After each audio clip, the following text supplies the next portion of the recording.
when you're looking at a black and white hand-drawn comic book, you're bringing the color, you're bringing the sound, you're bringing the music, and there's this higher level of engagement. And he said, so you're imposing more of your own experience and your own background into the story, which is a higher level. And what I realized from that, my takeaway was that that's how I had approached a lot of my relationships. I had a relationship that started online, and I had built this whole model of who I thought this person was through my online interactions with them, but it was on an IRC channel. It was just text communication.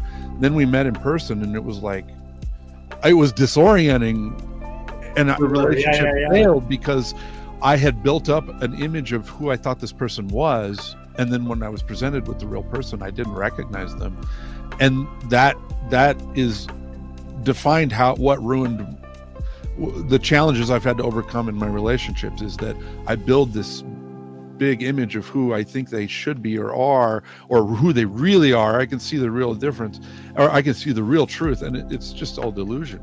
Well, I'm wondering as well, a role that music might play in everything that you're describing.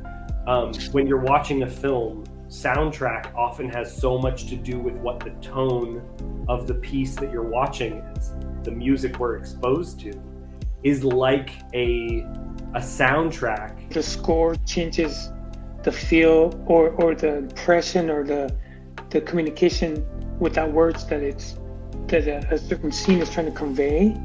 We have that inner music that affects us, whether we like to admit it or not, in a positive way or in a negative way. And it's something that we sometimes don't realize what's happening.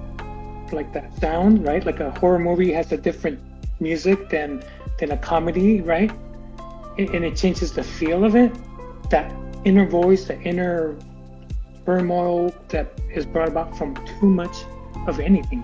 I'm just not going to see what I need to see because I'm too optimistic, too much of anything.